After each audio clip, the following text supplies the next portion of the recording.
La vida empezó con una sola molécula nucleoproteínica, la cual equivale hoy a un gen dentro de una célula o a un pequeño virus fuera de ella.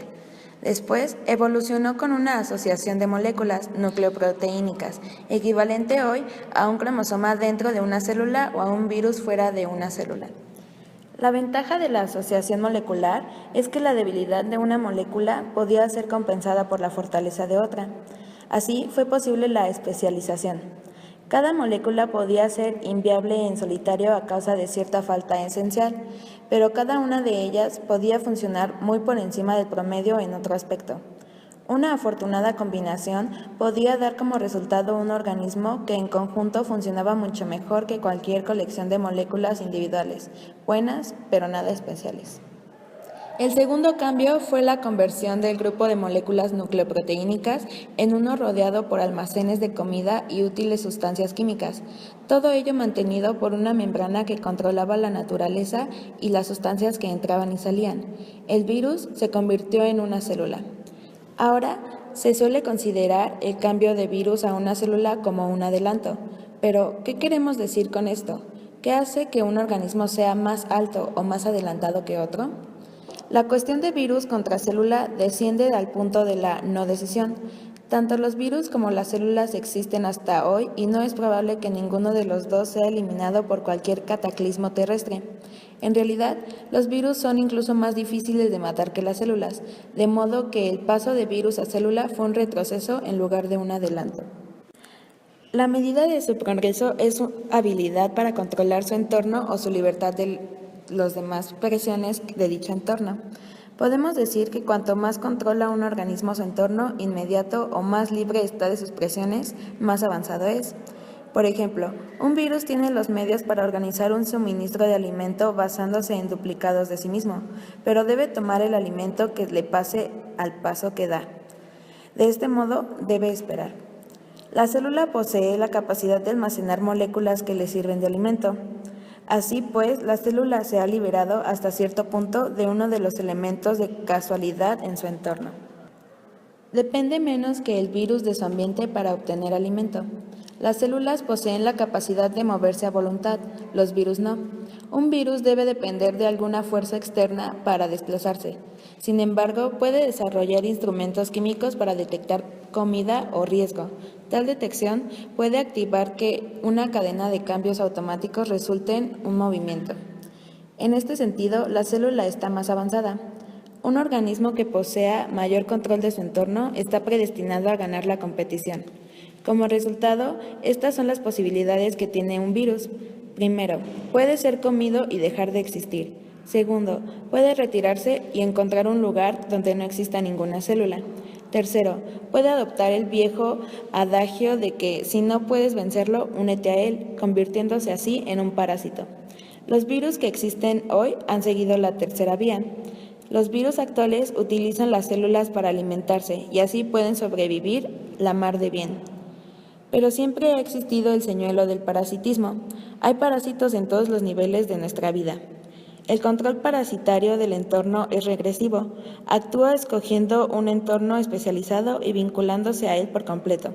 Cualquier alteración mata al parásito. Después de todo, el ambiente es tan ideal que no exige casi nada al parásito, de modo que éste hace sus progresos solo por la senda del retroceso. El parasitismo supone una buena vida. Según se hacían las células más elaboradas en su carrera por un mayor control del entorno, se produjo un cambio fundamental que persiste hasta nuestros días. Algunas células desarrollan clorofila y solo necesitan agua, dióxido de carbono, ciertos minerales y luz solar, todo lo cual era ubicuo e inagotable. Estas células son los miembros del reino vegetal. Las otras células que formaron el reino animal siguieron existiendo sin clorofila. Estos deben comer materia orgánica ya creada, o bien los restos de células anteriormente vivas. Las células animales viven también de dióxido de carbono, agua, minerales y luz solar, aunque utilizando un intermedio. La vida de las plantas puede continuar existiendo indefinidamente, pero no sería así en caso contrario. Ninguna vida animal existiría después de la destrucción de la vida vegetal. La vida animal no reúne todas las características del parasitismo. Un auténtico parásito vive en su alimento y no necesita buscarlo, con excepción de la búsqueda original hasta encontrar a su anfitrión. La vida animal debe buscar su alimento constantemente y no es verdaderamente parasitaria. Algunas células de bacterias pueden moverse a voluntad, las células vegetales no pueden hacerlo, son tan inmóviles como los virus. La célula animal puede gastar energía en una proporción limitada solo por cantidad de material vegetal que puede consumir. La célula animal puede controlar su entorno mucho más que la vegetal. Con esto se concluye que la célula animal está más avanzada que la célula vegetal. Una célula grande puede ser más que una célula pequeña y es más avanzada. La proporción en que entra alimento en una célula y salen los desechos depende de la superficie de la célula, pero a medida que una célula aumenta de tamaño, ya no hay bastante superficie para alimentar el tamaño aumentado. Una alternativa sería abandonar la forma esférica.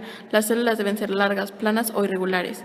Otra alternativa sería quedarse pequeñas, pero permanecen unidas después de la división celular. De este modo se forma un grupo que posee todas las ventajas que proporciona la masificación, llamado colonias celulares. La existencia de estas hace que sea posible la especialización a nivel celular. Hay un tipo que segrega un material fibroso y gelatinoso que mantiene y protege simultáneamente a una colonia. Hay células que pueden traer partículas de comida a la colonia y expulsar los desechos, otras tienen poros a través de los cuales pasar el fluido. Cada célula individual puede deambular por su cuenta e iniciar una nueva colonia. Para aumentar la eficiencia de una colonia, cada célula debe superarse constantemente en su labor particular, aun cuando ello signifique abandonar otras habilidades. Las deficiencias serán subsanadas por sus vecinas. La célula individual se vuelve tan especializada que ya no puede existir sola. Cuando se alcanza este punto, tenemos un organismo multicelular, pero ahora la célula individual es por lo tanto un parásito dentro del organismo. La célula ya no es todo el organismo, ahora es toda la colección de células la que tiene conciencia de vida. La conciencia de vida es en el sentido humano no existe en ellos, y con la aparición del organismo multicelular debemos considerar solo el organismo, no las células que lo componen. La célula está más desarrollada que el virus, pero es más fácil de matar, por lo que un organismo multicelular es más susceptible de morir que una célula individual. Una célula individual es potencialmente inmortal. Si se le dan suficiente alimento y seguridad, crecerá y se vivirá eternamente. Sin embargo, el organismo multicelular depende no solo de las células que lo componen, sino de la organización entre ellas. Todas sus células deben estar en orden de trabajo. El mal funcionamiento puede causar la muerte de todo el organismo, aunque un organismo multicelular debe no obstante morir en algún momento. Volviendo la mirada al sinuoso cambio de la evolución, los anélidos también inventaron la hemoglobina, una proteína que podía transportar oxígeno con mucha mayor eficiencia que un simple fluido acuoso. A pesar de todo esto, los anélidos carecen de esqueleto, son blandos y relativamente indefensos y se ven limitados en volumen potencial, y su control del entorno, por desgracia, es limitado. A partir de los anélidos, se desarrolló el filo de los artrópodos.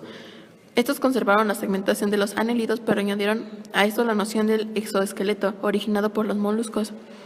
La quitina, la cual es más ligera, dura y más flexible que el caparazón de carbonato de calcio que poseen los moluscos. Esta ofrece las ventajas del caparazón y sus desventajas no las posee. Incluso en el ser humano, que parece exteriormente de una sola pieza, un minucioso examen de sus músculos, vasos sanguíneos y fibras nerviosas revela la existencia de segmentación. El sistema excretorio y reproductivo en el embrión del acordado, inclusive en el humano, muestra una indiscutible segmentación, si bien esto queda algo confuso debido a cambios secundarios producidos en el adulto. Existe una medusa gigantesca con aguijones muy finos y su voluminoso vientre está compuesto principalmente por un material acuoso muy gelatinoso, con sus células vivientes muy cerca de la superficie. También hay planteamientos gigantescos, así como lombrices de 2 metros, pero nunca pueden llegar a ser muy gruesos. Para que un organismo multicelular llegue a alcanzar un tamaño y no solo longitud, se necesitó un nuevo invento. Este fue proporcionado por el filo nematodos, también llamados ascarides. Los ascarides inventaron la sangre. La sangre fue como una pequeña extensión interna del océano que podía bañar todas las células en un organismo que, sin embargo, estaba profundamente entrecerrado y podía obtener su alimento de la sangre. Por esta razón, las ascarides pudieron desarrollar un cuerpo. Las ascarides también son responsables de otro progreso. Fueron la primera forma de vida que adoptaron el esquema básico de un tubo dentro de un tubo. A partir de las ascarides se pueden señalar 3 diferentes e importantes filos derivados. En primer lugar, cuando crece un organismo más vulnerable es la destrucción a menos que se desarrolle algún tipo de anticedor. Esto fue inventado por el filo de los moluscos. Estos desarrollaron un fuerte y rígido caparazón externo o también llamado exoesqueleto. El segundo filo fue el filo de los equinodermos, formado así un esqueleto interno o un endoesqueleto. Eso significa que desarrollaron un caparazón endurecido bajo la piel. Así pues, el caparazón es una muralla que impide a la criatura conocer el mundo, de modo es que no se adapta para desarrollar respuestas rápidas y adecuadas. Sin embargo, queda el tercer desarrollo a partir de las ascarides, uno que no representa un esqueleto de ninguna clase y quizás es más importante de los tres. Este nuevo avance lo encontramos en el filo de los anélidos, el mejor ejemplo de los cuales es el gusano de tierra. Este proceso se llama segmentación. Un anélido está compuesto por una serie de segmentos. Cada segmento puede ser considerado como un organismo incompleto por sí mismo. Cada uno posee su ramificación nerviosa a partir del tronco nervioso principal, sus propios vasos sanguíneos, sus propios tubitos para expeler desechos, sus propios músculos, etc. La estructura corporal del anélido es más organizada, flexible y eficiente que cualquier criatura no segmentada. Quizás a causa de esto, mejoraron el sistema circulatorio alimentar los antes mencionados vasos sanguíneos. La sangre ya no agitaba desordenadamente en la cavidad celemómica. Ahora ya estaba confinada a los vasos a través de los cuales circularía de modo a la mayor flexibilidad del organismo multicelular supone el hecho de que llegó al mundo la muerte inevitable. Cuando las plantas invadieron la tierra firme, se hizo más difícil obtener el agua. Ninguna planta tiene sistema nervioso, músculos o un sistema circulatorio de sangre. Ninguna planta puede moverse con la libertad como puede hacerlo un animal. Todos los tipos de organismos que he mencionado sobreviven aún a nuestro mundo actual, después de 2.000 millones de años de vicisitudes animales. Indudablemente todo continuará sobreviviendo a menos que se produzca un cataclismo planetario. Los animales multicelulares, entre los cuales me debo incluir, están divididos en un número de amplios grupos llamados filos. Por ejemplo, no se debe pensar que hay mucha semejanza entre ustedes y un pez, pero tanto ustedes como el pez tienen los huesos dispuestos de forma similar. La división exacta en filos es una obra del hombre y no todas las autoridades se ponen de acuerdo acerca de las criaturas que deben pertenecer a cada filo. Más de la mitad de los filos han sido diferentemente derrotados por los filos competidores. Estos filos batidos ahora existen en una variedad limitada en unos espacios marginales del entorno o han ido a parar a gran medida. El esquema del cuerpo del celentero, la capa que da al mundo exterior es el ectodermo, la capa de la parte interior de la copa es el endodermo. Ambas capas contienen células especializadas. El ectodermo trata principalmente con el mundo exterior al que se enfrenta. Contiene células punzantes, sirven como armas ofensivas y para capturar organismos más pequeños.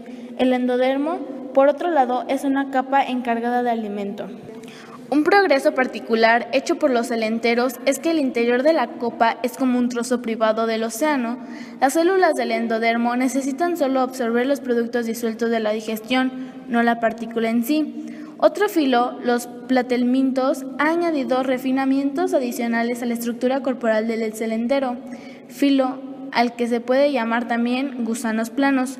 Los platelmintos poseen una tercera capa de células llamada el mesodermo, en el espacio celoma, entre el ectodermo y el endodermo.